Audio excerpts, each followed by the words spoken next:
Sakykite trumpą komentarą, kaip susiklostė rungtynės Marijampolė.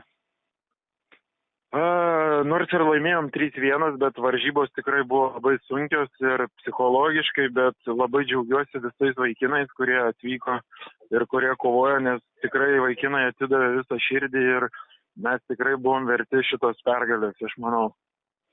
Galas rungtynių buvo nelabai sėkmingas, varžovai net sulygė rezultatą pačiam gale buvo. Taip, kaip pavyko vaikinams susitvardyti? Jo, buvo ketvirto seto pabaigoje, mes ten pirmavom 21-15 ir jau pas mane į galvą buvo atėjusios mintis, kad mes jau viskas laimėsim. Greičiausiai ir pas vaikinus tai buvo. Ir varžovai šiek tiek sutvarkė žaidimą ir pavijo mus. Ir aš buvau jau išnaudojęs 2 minutės.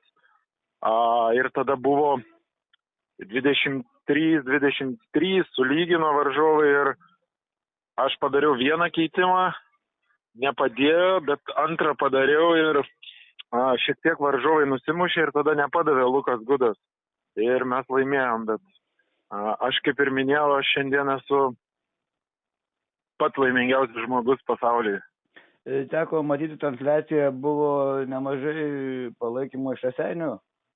Jo, atvyko tikrai nemažai žmonių ir visų žaidėjų, kai kurių tėvai, mes jautėmės kaip namie ir tikrai jie buvo 7 žaidėjas aikštėje ir mes labai norim padėkoti ir galim, nes be jų tikrai mes nebūtumėm nuėję taip toli. Tai kągi, ačiū Jums, ketvirtfinalį. Pusfinalį. Pusfinalį. Jo, ačiū labai Jums. Sėkmės, iki.